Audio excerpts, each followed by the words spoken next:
नमस्कार, उत्तराखंड समाचार में आपका स्वागत है। मैं प्रियम शंकर झा। सबसे पहले मुख्य समाचार। केंद्र सरकार ने सोनप्रयाग से केदारनाथ तक 12.9 किलोमीटर रोपवे परियोजना के निर्माण को दी मंजूरी। गोविंद घाट से हेमकुंड साहिब तक 12.4 किलोमीटर रोपवे परियोजना का भी होगा निर्माण।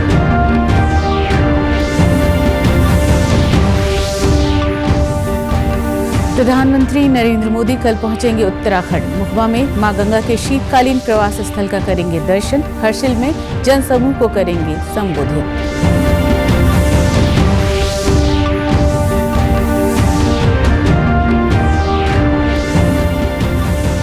इंदिरा गांधी राष्ट्रीय मुक्त विश्वविद्यालय के 38वें दीक्षांत समारोह का आयोजन। देहरादून में 3000 से अधिक शिक्षार्थियों को दी गई उपाधियां। वरिष्ठ नागरिकों ने भी पेश की मिसाल।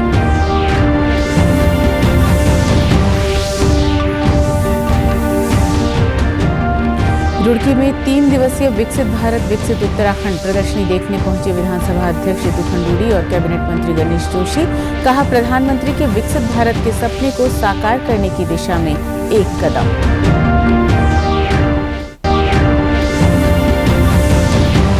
पौड़ी जिले में पोषण भी पढ़ाई भी कार्यक्रम के तहत आंगनबाड़ी कार्यकर्तियों को दी जा रही है ट्रेनिंग। बच्चों के पोषण, शिक्षा और मानसिक विकास पर फोकस। अब समाचार विस्तार से। प्रधानमंत्री नरेंद्र मोदी की अध्यक्षता में आर्थिक मामलों की मंत्रिमंडलीय समिति ने पर्वतमाला परियोजना के तहत सोनप्रयाग से केदारनाथ तक 12.9 किलोमीटर रोपवे परियोजना के निर्माण को मंजूरी दे दी है। परियोजना का डिजाइन, निर्माण, वित्त, संचालन और स्थानांतरण मोड पर करीब 4081 करोड़ रुपए की कुल पूंजी लागत पर विकसित किया जाएगा। इसकी डिजाइन क्षमता 1800 यात्री प्रति घंटे प्रति दिशा होगी, जो प्रतिदिन 18,000 यात्रियों को ले जाएगी। रोपवे परियोजना केदारनाथ आने वाले तीर्थयात्रियों के लिए भी वरदान होगी, क्योंकि ये पर्यावरण अनुकूल, आरामदायक और तेज कनेक्टिविटी प्रदान करेगी और एक दिशा में यात्रा का समय लगभग 8 से 9 घंटे से घटाकर लगभग 36 मिनट कर देगी। प्रस्तावित रोपवे की योजना मंदिर में आने वाले तीर्थयात्रियों को सुविधा प्रदान करने और सोनप्रयाग और केदारनाथ के बीच हर मौसम में कनेक्टिविटी सुनिश्चित करने के लिए बनाई गई है। केदारनाथ रोपवे, अगर आप केदारनाथ जी का ये एक स्केच है जो सोनप्रयाग से गौरीकुंड से करीब उसके आगे सारा ट्रैकिंग का रास्ता है। ये ट्रैकिंग का रास्ता मंदाकिनी जी के साथ साथ है और वो आगे केदारनाथ जी का धाम। 4 धाम में बहुत ही महत्वपूर्ण धाम है केदारनाथ धाम। यहाँ एक 12.9 किलोमीटर का रोपवे बनाने का आज फैसला लिया गया है। करीब 4081 करोड़ 4081 करोड़ रुपीस का ये प्रोजेक्ट होगा और जो 12 ज्योतिर्लिंग में से एक ज्योतिर्लिंग केदारनाथ जी है, वहां पर जितने श्रद्धालु भक्त जाते हैं उनके लिए 4 धाम की इस यात्रा में एक बहुत बड़ा माइलस्टोन ये प्रोजेक्ट बनेगा। इसके अलावा आर्थिक मामलों की मंत्रिमंडलीय समिति ने गोविंद घाट से हेमकुंड साहिब तक 12.4 किलोमीटर रोपवे परियोजना के निर्माण को भी मंजूरी दे दी है। इस परियोजना को 2730 करोड़ रुपए से अधिक की लागत से निर्मित किया जाएगा। प्रस्तावित रोपवे की योजना हेमकुंड साहिब के दर्शन करने वाले तीर्थयात्रियों और फूलों की घाटी में आने वाले पर्यटकों को सुविधा प्रदान करने के लिए बनाई गई है और ये गोविंद घाट और हेमकुंड साहिब जी के बीच हर मौसम में कनेक्टिविटी सुनिश्चित करेगी। अपने उत्तराखंड में ऋषिकेश से ऊपर जाते हैं, गोविंद घाट एक बेस कैंप है। गोविंद घाट से एक रास्ता बद्रीनाथ जी की तरफ है और एक रास्ता घांगरिया होते हुए वैली ऑफ फ्लावर्स और हेमकुंड साहिब के लिए जाता है। ये पूरा उसका स्केच एक आपके लिए एक सरल तरीके से बनाया गया है, जिससे कि आसानी से लोकेशन ढंग से समझ में आ सके। काफी सारा हिस्सा ट्रैकिंग का होता है। जब गोविंद घाट का बेस कैंप है, वहां से घांगरिया जाना और घांगरिया से आगे हेमकुंड साहिब जाना या फिर वैली ऑफ फ्लावर्स जाना, दोनों को ट्रैकिंग से करना पड़ता है। और ये ट्रैकिंग का जो टाइम है और एफर्ट है वो अपने आप में बहुत एक सिग्निफिकेंट एफर्ट है। अभी हेमकुंड साहिब में जैसे पिछले साल करीब 1,77,000 लोग गए और जितना लोगों को जाने में इंटरेस्ट है उससे लगता है कि ये प्रोजेक्ट के होने के बाद में 10 गुना बढ़ जाएगा, ऐसा स्पष्ट दिखाई देता। इन रोपवे परियोजनाओं के निर्माण और परिचालन से पर्यटन उद्योग में रोजगार के पर्याप्त अवसर बढ़ेंगे। मुख्यमंत्री पुष्कर सिंह धामी ने सोनप्रयाग से केदारनाथ और गोविंद घाट से हेमकुंड साहिब के लिए रोपवे विकास के लिए केंद्रीय मंत्रिमंडल द्वारा मंजूरी दिए जाने पर प्रधानमंत्री का आभार व्यक्त किया। मुख्यमंत्री ने कहा कि देवभूमि उत्तराखंड आने से पहले प्रधानमंत्री ने राज्य को 2 बड़ी सौगातें दी हैं। उन्होंने कहा कि केदारनाथ और हेमकुंड साहिब के लिए रोपवे का विकास होने से श्रद्धालुओं की यात्रा सुगम होगी। आपको बता दें कि मुख्यमंत्री ने अपने दिल्ली दौरे के दौरान प्रधानमंत्री से इन दोनों रोपवे के निर्माण के लिए अनुरोध किया था। गंगा घाटी का सीमांत टकनौर क्षेत्र ऐतिहासिक क्षण का साक्षी बनने जा रहा है। यहाँ के बासिंदों को प्रधानमंत्री नरेंद्र मोदी का बेसब्री से इंतजार है। ये दौरा न केवल धार्मिक और सांस्कृतिक दृष्टि से महत्वपूर्ण है, बल्कि क्षेत्र के पर्यटन, बुनियादी ढांचे और आर्थिक विकास की उम्मीद है। इससे उत्तराखंड के 4 धाम शीतकालीन यात्रा बढ़ेगी और यहाँ के पर्यटन और तीर्थाटन को नए पंख लगेंगे। हर्षिल मुखवा और गंगा घाटी आस्था, प्रकृति और संस्कृति का संगम भागीरथी नदी के तट पर बसा हर्षिल अपनी सुरम्यता के लिए प्रसिद्ध है, तो मुखवा धार्मिक आस्था का केंद्र है, जहां शीतकाल में मां गंगा की उत्सव डोली गंगोत्री धाम से विराजमान होती है। मंदिर गंगोत्री समिति के सचिव हैं, आइए जानना चाहते हैं कि किस प्रकार की तैयारियां चल रही है। जी, देश की यशस्वी प्रधानमंत्री नरेंद्र भाई मोदी जी पधार रहे हैं। हम तो बोलते हैं मोदी मोदी मोदी, और वो पधार रहे हैं। हम उनके लिए अभी आंखों की जो पलके वो बिछाए बैठे हैं, माँ भगवती गंगा के यहाँ आके आएंगे और पूजा करेंगे। उसके बाद उनको मंदिर समिति के द्वारा रजत जो कलश है वो भेंट किया जाएगा और उनको परिधान जो हमारा है, जो पारंपरिक परिधान है, उसको भी, जिसको हम चपकन कहते हैं, उनको भी हम भेंट करेंगे। हम चाहेंगे उसको भी धारण करें और पूजा करें। सारे देशवासियों को शुभकामनाएं और नरेंद्र मोदी जी पधार रहे हैं। हम सब लोग बहुत ही उत्साहित हैं, खुशी है। जय गंगा मैया की। धन्यवाद। किस तरह के जो आयोजन है वो यहाँ पे किया जाएंगे माँ गंगा के दरबार में? जी, धन्योषि कृत्या कृत्या पुनः पुनः यत्पया सेवितम तीर्थम धन्यम गंगोत्री में। यहाँ का जो ये अक्षुण्य प्रताप रहा है, यहाँ कई राजा महाराजा लोग आए और उन्होंने यहाँ पर आकर तपस्याएं करी। राजा भगीरथ से लेकर सूर्यवंशी राजा लोग यहाँ आए हैं, मतंग ऋषि हो गए। मार्कंडेय जी जो इनके मंत्र आज भी मृत्युंजय के रूप में जपते हैं, उनकी भी तपस्थली रही। आज इतना सारे देश का विश्वास जो जिन पे मोदी जी पर है और मोदी जी यहाँ पधार रहे, तो हमें लग रहा है पूरा विश्व और हमारे पूरे भारत का विश्वास यहाँ पधार रहा है। प्रधानमंत्री नरेंद्र मोदी के गंगा के शीतकालीन प्रवास मुखवा और हर्षिल के प्रस्तावित दौरे से भागीरथी घाटी के दर्जनों गांव के लोग बहुत खुश नजर आ रहे हैं। इनमें से हर कोई प्रधानमंत्री की एक झलक देखना चाहते हैं, तो कोई इस क्षेत्र में विकास के लिए मांग रख रहे हैं। भाजपा प्रदेश अध्यक्ष महेंद्र भट्ट ने कहा कि पूरे क्षेत्र में उत्साह का वातावरण है। देश के यशस्वी प्रधानमंत्री नरेंद्र भाई मोदी जी यहाँ कल पहुंचने वाले हैं। पूरे क्षेत्र में उत्साह का वातावरण है। बड़ी संख्या में कल स्थानीय नागरिकों के स्वागत के लिए यहाँ पहुंचेंगे और मैं कह सकता हूँ प्रधानमंत्री जी जहाँ भी गए, जिस क्षेत्र में गए, उस क्षेत्र के विकास में 4 चांद लगे हैं।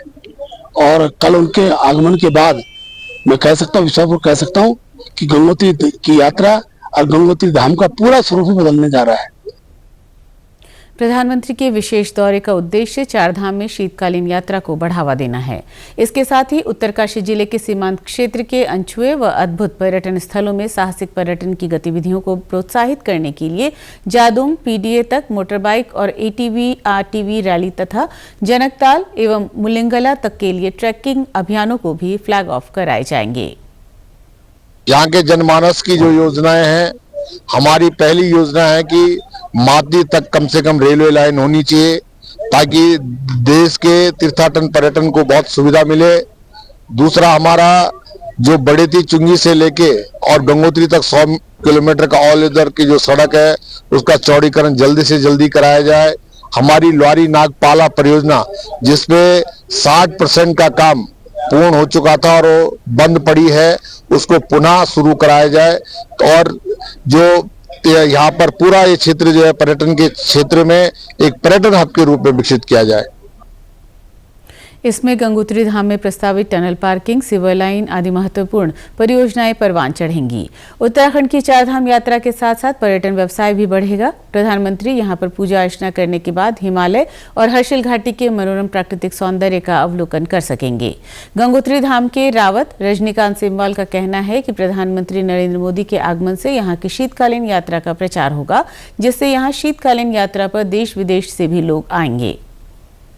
यशस्वी प्रधानमंत्री श्री नरेंद्र मोदी जी हमारे ग्राम मुखवा शीतकालीन प्रवास, मां गंगा की शीतकालीन प्रवास मुखवा में आ रहे हैं, और जिससे कि यहाँ का शीतकालीन जो यात्रा है उसके बारे में लोगों को जन जन तक वो पहुंचाने का एक संदेश देंगे, जिससे कि यहाँ शीतकालीन के साथ साथ ग्रीष्मकालीन जो हमारी यात्रा है उसमें देश विदेश से लोग यहाँ पे पहुंचे, यहाँ के महात्म के बारे में जाने। लक्ष्मी नौटियाल ने कहा कि अंतर्राष्ट्रीय महिला दिवस पर क्षेत्र की महिलाओं को प्रधानमंत्री से सौगात की उम्मीद है। आज हम पीएम मोदी के आने में बड़ी खुशी से जा रहे हैं कि मोदी जी हमें कुछ देंगे। अंतर्राष्ट्रीय महिला दिवस भी है 8 मार्च को, तो इस उम्मीद और हर्ष उल्लास के साथ आज हम मोदी जी के स्वागत के लिए जा रहे हैं। वहीं प्रधानमंत्री नरेंद्र मोदी के स्वागत के लिए हर्षिल मुखवा क्षेत्र सज संवर कर पूरी तरह से तैयार है। मुख्यमंत्री पुष्कर सिंह धामी के आग्रह पर शीतकालीन पर्यटन को प्रोत्साहित करने के लिए प्रधानमंत्री बृहस्पतिवार को हर्षिल मुखवा क्षेत्र के भ्रमण पर आ रहे हैं, जिसे देखते हुए उत्तरकाशी जिले के सीमावर्ती क्षेत्र में गजब का उत्साह एवं उल्लास देखने को मिल रहा है। इंदिरा गांधी राष्ट्रीय मुक्त विश्वविद्यालय का 38वां दीक्षांत समारोह आज देश भर के 39 क्षेत्रीय केंद्रों पर आयोजित किया गया। मुख्य समारोह का आयोजन इग्नू मुख्यालय में हुआ, जिसमें केंद्रीय शिक्षा मंत्री धर्मेंद्र प्रधान मुख्य अतिथि के रूप में उपस्थित रहे। वहीं देहरादून के इग्नू क्षेत्रीय केंद्र में भी दीक्षांत समारोह हुआ, जिसमें दून विश्वविद्यालय की कुलपति प्रोफेसर सुरेखा डंगवाल भी शामिल हुई। देहरादून में आयोजित कार्यक्रम में 3000 से अधिक शिक्षार्थियों को उपाधियां प्रदान की गईं। समारोह में 11 वरिष्ठ नागरिकों ने डिग्री प्राप्त कर ये साबित किया कि शिक्षा की कोई उम्र नहीं होती। डिजिटल इंडिया पहल के तहत सभी उपाधियां डिजी लॉकर में भी उपलब्ध कराई जाएंगी। समारोह को संबोधित करते हुए प्रोफेसर सुरेखा डंगवाल ने शिक्षा के क्षेत्र में महिलाओं की बढ़ती भागीदारी पर खुशी जाहिर की। उन्होंने कहा कि 1688 महिलाएं इस बार उपाधि प्राप्त कर रही हैं, जो उच्च शिक्षा में महिला सशक्तिकरण का संकेत है। उन्होंने इग्नू की राष्ट्रीय शिक्षा नीति 2020 के अनुरूप कार्यों की सराहना की और कहा कि इग्नू गुणवत्तापूर्ण शिक्षा का प्रतीक बन चुका है। इग्नू और ओपन डिग्री का जो मोड है वो पहले जितना इफ़ेक्टिव रहा होगा, एनईपी के बाद वो उससे अधिक इफ़ेक्टिव हो गया है। आज ये डुअल डिग्री फार्मूला हो या एकेडमिक फ्लेक्सिबिलिटी हो या आप जॉब भी करते रहें और डिग्री भी लेती रहें, इसके लिए राष्ट्रीय शिक्षा नीति में बहुत बदलाव किए जा रहे हैं, प्रोविज़न किए जा रहे हैं। इवन जो रेगुलर मोड में विश्वविद्यालय चल रहे हैं उनसे भी अपेक्षा की जा रही है कि वो अपने ऑनलाइन ब्लेंडेड मोड में, ऑनलाइन और ऑफलाइन मोड में अपनी डिग्रीज़ का पाठ्यक्रम तैयार करें और उसकी टीचिंग लर्निंग में ध्यान दें। वहीं उपाधियां हासिल करने वाले छात्र छात्राओं ने अपनी सफलता पर खुशी जाहिर की। मुझे बहुत खुशी हुई कि आज मुझे यहाँ इग्नू के द्वारा एक डिग्री प्राप्त हुई और मैंने मास्टर इन इंग्लिश किया और मुझे बहुत खुशी हुई क्योंकि ये एक गर्व का माहौल होता है, एक गर्व महसूस करने का माहौल होता है। मुझे मास्टर ऑफ एनवायरमेंटल साइंस की डिग्री मिली है और जो अनुभव मुझे पहले था उससे ज़्यादा अनुभव मुझे अभी हुआ है। मतलब एक तो ये एनवायरनमेंट से कनेक्टेड है ये सब्जेक्ट, और जो इग्नू में मुझे मतलब इतना ज़्यादा सपोर्ट मिला है ये डिग्री मतलब मुझे कंप्लीट करने में, इतनी फ्लेक्सिबिलिटी थी, तो ऑल इन ऑल बहुत हैप्पी मोमेंट है मेरे लिए। यहाँ रुकेंगे एक छोटे से ब्रेक के लिए, आप बने रहिए हमारे साथ।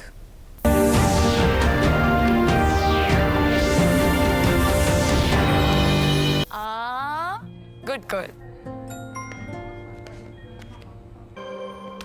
आ गई सैलरी? अब नहीं झुमके ना, पहले बचत, पहले झुमके।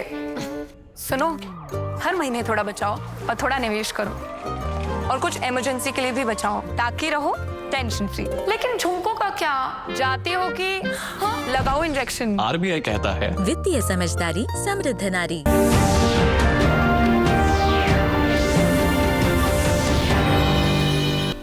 ब्रेक के बाद एक बार फिर से आपका स्वागत है।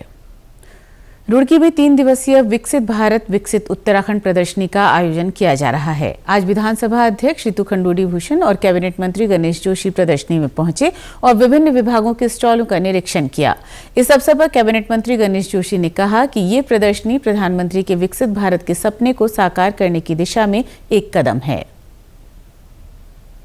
मोदी जी के विकसित भारत के सपने को साकार करने का काम ये प्रदर्शनी कर रही है। अभी मैंने स्टॉलों का अवलोकन किया।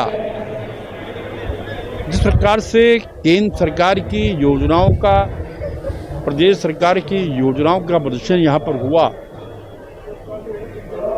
इससे निश्चित ही यहाँ की जनता, यहाँ के युवा प्रेरणा लेंगे और विकसित भारत का जो सपना है वो साकार होगा।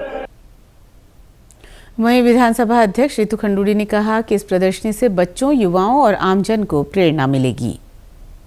ये जो एग्जीबिशंस हैं, ये छोटे छोटे शहरों में आप लेकर आ रहे हैं, इससे हमारे जो बच्चे हैं, जो बच्चियां हैं, उनको भी बहुत कुछ देखने को मिलता है। क्या नया देश में चल रहा है, क्या प्रदेश में, अनेकों प्रदेशों में क्या चल रहा है, उससे बच्चों का एक विजन बढ़ता है। तो ये बहुत अच्छी बात है कि इस तरह की एग्जीबिशंस हो रही है। SHGs को बुला रखा है, उनके जो सामान वो बनाती है वो यहाँ पर बिक रहा है। तो बहुत अच्छी चीज़ें यहाँ पर हो रही हैं इस एग्जीबिशन के माध्यम से। पौड़ी जनपद में पोषण भी पढ़ाई भी कार्यक्रम के तहत प्रशिक्षण कार्यक्रम में आंगनवाड़ी कार्यकर्त्रियों को प्रशिक्षित कर बच्चों को पोषण युक्त आहार देने के साथ साथ उनकी शिक्षा और मानसिक विकास पर भी ध्यान देने के लिए प्रशिक्षण दिया जा रहा है। इस प्रशिक्षण में आंगनवाड़ी कार्यकर्त्रियों को बच्चों के भोजन की गुणवत्ता, रंग और उनके पोषण संबंधी लाभों के बारे में जानकारी दी जा रही है। इस संबंध में जिला कार्यक्रम अधिकारी देवेंद्र थपलियाल ने बताया कि ये कार्यक्रम नई शिक्षा नीति के तहत संचालित किया जा रहा है। बच्चों का पोषण भी और पढ़ाई भी कार्यक्रम के पहले चरण में 300 आंगनवाड़ी कार्यकर्त्रियों को प्रशिक्षित किया जा रहा है। पोषण भी, पढ़ाई भी एक महत्वपूर्ण आयाम है नई शिक्षा नीति के अंतर्गत। इसमें जो आंगनवाड़ी हमारी कार्यकर्तियां हैं वो बच्चों का पोषण के साथ साथ पढ़ाई का भी ध्यान रखेंगी। अर्थात जो बच्चे का जो सर्वांगीण विकास है, चाहे उनका शारीरिक है, चाहे उनका मानसिक है, चाहे भावनात्मक है, संवेदनात्मक है, सृजनात्मक है, इन सब आयामों को ध्यान में रखकर उसको प्रशिक्षण दिया जा रहा है आंगनवाड़ी कार्यकर्ताओं को, ताकि वो उसके अनुरूप बच्चों को भी शिक्षित कर सके। साथ ही हम ये भी सिखाने का प्रयास करेंगे कि आंगनवाड़ी केंद्र में कोई भी अगर खाद्य सामग्री है जिससे उनको पोषण प्राप्त होता है कि उनसे हमको क्या क्या तत्व प्राप्त होते हैं। इस कार्यक्रम में आंगनवाड़ी कार्यकर्त्रियों को प्रशिक्षित कर रही प्रशिक्षिका श्वेता कठैत का कहना है कि बच्चों के लिए आधारशिला और नवचेतना पुस्तकों के संदर्भ को भी इस प्रशिक्षण से जोड़ा जा रहा है। ये कार्यक्रम नई शिक्षा नीति की दृष्टि से बहुत महत्वपूर्ण है। तो ये जो पोषण भी पढ़ाई भी की जो ट्रेनिंग है, ये पूरी हमारी जो अलाइन होती है, ये जो नई शिक्षा नीति 2020 है उससे होती है। और उसी के साथ साथ फिर इसमें आधारशिला और नवचेतना जो 2 नई हैंडबुक्स हमारी आंगनबाड़ी के लिए आ रखी हैं, तो उसमें पूरा का पूरा ये कैलेंडराइज हो रखा है कि किस तरीके से हमारी साप्ताहिक जो गतिविधियां होंगी आंगनबाड़ी में तो वो कराई जाएंगी। इसी के अंतर्गत जो हमारी ये ट्रेनिंग हो रही है, ये 3 दिवसीय ट्रेनिंग है, जिसमें पहले दिन हमने पढ़ाई के बारे में बातचीत करी है कि किस तरीके से हम बहुत सारी गतिविधियां, बहुत सारे आयामों की हम करा सकते हैं, जिसमें बच्चे के तरह तरह के आयाम वो पूरे हो रहे होंगे। साथ में इसमें पोषण भी की जो बात है, तो उसमें पोषण ट्रैकर की उनको विस्तारित जानकारी दी जा रही है। प्रशिक्षण ले रही आंगनवाड़ी कार्यकर्त्री प्रीति पांथरे ने बताया कि ये 3 दिवसीय प्रशिक्षण 0 से 6 वर्ष आयु वर्ग के बच्चों के पोषण और पढ़ाई पर केंद्रित है।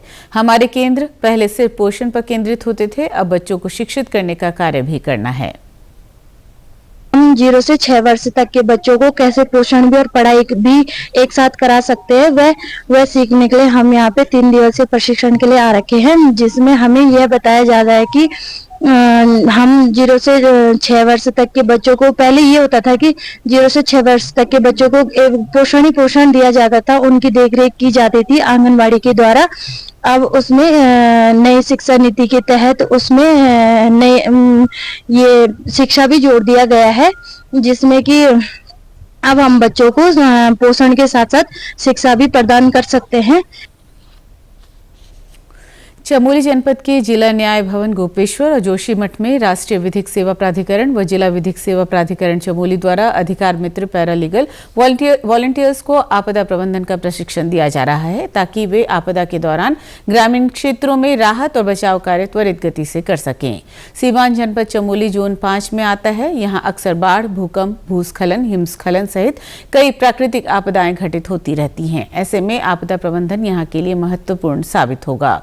आपदा प्रबंधन प्रशिक्षण के साथ साथ ग्रामीण क्षेत्रों में जन जागरूकता कार्यक्रम भी आयोजित किए जा रहे हैं। जिला विधिक सेवा प्राधिकरण चमोली के सचिव पुनीत कुमार ने बताया कि राष्ट्रीय विधिक सेवा प्राधिकरण के निर्देशानुसार उत्तराखंड राज्य विधिक सेवा प्राधिकरण नैनीताल के तत्वाधान में अधिकार मित्रों को आपदा प्रबंधन विभाग द्वारा आपदा प्रशिक्षण दिया जा रहा है। उन्होंने कहा कि राष्ट्रीय विधिक सेवा प्राधिकरण के निर्देश पर चमोली जिला विधिक सेवा प्राधिकरण द्वारा आगामी 8 मार्च को जिले के सभी न्यायालय परिसर के साथ ही जिला जज कोर्ट गोपेश्वर में भी राष्ट्रीय लोक अदालत का आयोजन किया जाएगा। गोपेश्वर में जिला विधिक सेवा प्राधिकरण चमोली ने माननीय जनपद न्यायाधीश के निर्देशानुसार हमने यहाँ एक पीएलवी की मासिक बैठक की, जिसमें हमने सभी पीएलवीज को जो आपदा के संबंध में इनकी ट्रेनिंग हुई है, आपदा प्रबंधन के संबंध में आपदा एसडीआरएफ ने जो ट्रेनिंग दी है, हमने अपने सभी पीएलवीज को जो है निर्देशित किया है कि वो कहीं भी जो है जहां आपदाग्रस्त क्षेत्र हैं वहाँ pre disaster, during disaster, after disaster जो तीनों हमारे चरण होते हैं किसी डिजास्टर के संबंध में, उसके संबंध में वो आपदाग्रस्त क्षेत्रों में अधिक से अधिक सहयोग करें। आपदा विभाग द्वारा स्थानीय स्तर पर लोगों को आपदा प्रबंधन का प्रशिक्षण दिया जा रहा है। आपदा के दौरान स्थानीय लोग ही सहायता के लिए सबसे पहले आते हैं, इसलिए स्थानीय लोगों को भी प्रशिक्षित किया जा रहा है। जनपद चमोली आपदा की दृष्टि से काफी संवेदनशील है। खासकर आपदा प्रबंधन को लेकर के हम लोगों को आपदा प्रबंधन विभाग द्वारा प्रशिक्षित किया जा रहा है और हर समय इसके लिए प्रशिक्षण का कार्यक्रम सुचारू रूप से संचालित किया जा रहा है। निसंदेह किसी भी आपदा के दौरान स्थानीय स्तर पे जो लोग होते हैं वो सबसे पहले कारगर सिद्ध होते हैं, वही सबसे पहले सहायता के लिए आते हैं। और ऐसे में हम लोगों की भूमिका ये है कि हम लोगों को, जो स्थानीय लोग हैं या जहाँ आपदाग्रस्त जहाँ पे लोग हैं, उन लोगों को भी प्रशिक्षित करने का काम कर रहे हैं। खासकर अभी जो जनपद चमोली आपदा की दृष्टि से काफ़ी संवेदनशील है और निरंतर आपदा प्रबंधन विभाग द्वारा समय समय पे डेमो के माध्यम से भी लोगों को प्रशिक्षित किया जा रहा है। अल्मोड़ा के विकास भवन सभागार में centre for public policy and good governance Uttarakhand के सौजन्य से सतत विकास लक्ष्यों तथा पीएम गतिशक्ति पर सीडीओ अल्मोड़ा दिवेश शासनी की अध्यक्षता में 1 दिवसीय कार्यशाला आयोजित की गई। कार्यशाला में CPPGG देहरादून के विशेषज्ञों ने सतत विकास के लक्ष्यों और प्रगति के बारे में विभागीय अधिकारियों को जानकारी दी। सीडीओ दिवेश शासनी ने विभागीय योजनाओं की प्रगति के लिए पीएम गतिशक्ति ऐप को डाउनलोड करने और अधिकारियों से आपसी समन्वय बनाकर सतत विकास के लक्ष्यों को पूर्ण करने के निर्देश भी दिए। सीडीओ ने कहा कि जिन विभाग के लक्ष्यों में कमी है उनमें सुधार करने और आगामी विकास की रणनीति पर जोर दिया गया। पीएम गतिशक्ति योजना और उत्तराखंड की ग्राम पोर्टल परियोजना की जानकारी भी कार्यशाला में दी गई। हमारी एक बहुत इंपॉर्टेंट कार्यशाला हुई जिसमें हमारे SDG गोल्स, उससे रिलेटेड हमारे की परफॉर्मेंस इंडिकेटर्स और कहाँ अल्मोड़ा स्टैंड करता है उसके ऊपर उनको दिखाया गया। जिन एरियाज में कमी है उसके ऊपर भी चर्चा हुई। क्या ट्रेंड्स थे पिछले साल के, इस साल के और आने वाले क्या समय में हम लोग स्ट्रैटेजी बनाएंगे कि हम लोग अपने SDG इंडिकेटर्स में इंप्रूव कर पाए और बेटर परफॉर्म कर पाए, उसके भी दिशा निर्देश दिए गए। प्लस एक भारत सरकार की बहुत ही महत्वपूर्ण योजना है पीएम गति शक्ति, जिसकी वजह से हमारी GIS बेस्ड प्लानिंग मैपिंग हो जाएगी जब सभी एसेट्स की, तो पॉलिसी मेकिंग, मॉनिटरिंग और सभी चीज़ों में बहुत लाभ मिलेगा। तो उसका भी एक ब्रीफ इंट्रोडक्शन दिया गया था और दिखाया गया कि किस तरह से हम गति शक्ति को भी आने वाले समय में यूज़ कर पाएंगे। डीडीओ संतोष कुमार पंत ने बताया कि ये बैठक सतत विकास लक्ष्य पर केंद्रित थी। इसमें मुख्य रूप से उन लक्ष्यों पर चर्चा हुई जो विकास के लिए महत्वपूर्ण हैं। सभी जानकारियों को एकत्रित करने और उन्हें प्रगतिशील बनाने पर विचार किया गया। मुख्यतः जो सतत विकास लक्ष्य हैं SDG, उस पर चर्चा की गई है। सभी जनपदीय अधिकारी थे और जो नियोजन विभाग उत्तराखंड की तरफ से CPPGG है उसकी ओर से और हमारे अर्थसंख्या कार्यालय की ओर से इसको ऑर्गेनाइज किया गया है। और इसका मकसद मुख्यतः जो हमारे SDG के 17 गोल्स हैं उसमें क्या क्या लक्ष्य हैं और उसमें जनपद की क्या स्थिति, विभिन्न विभागों की क्या भूमिका है और कैसे हम उसको आगे बढ़ा सकते।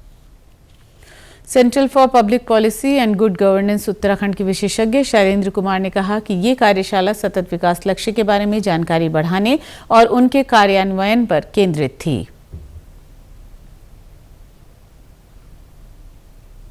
जो सस्टेनेबल डेवलपमेंट गोल्स हैं, सतत विकास लक्ष्य, उसका जो डेटा इकोसिस्टम है उसके बारे में डिस्ट्रिक्ट की कैपेसिटी को बिल्ड करने के लिए ये वर्कशॉप आयोजित की गई है।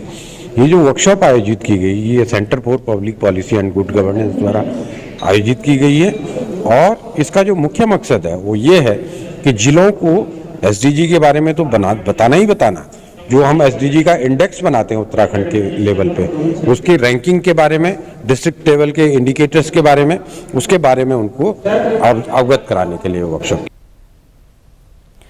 जनपद उधम सिंह नगर के गदरपुर, रुद्रपुर और किच्छा सर्किल में विद्युत विभाग ने 1.5 लाख के लक्ष्य के सापेक्ष 3000 स्मार्ट मीटर लगा दिए हैं।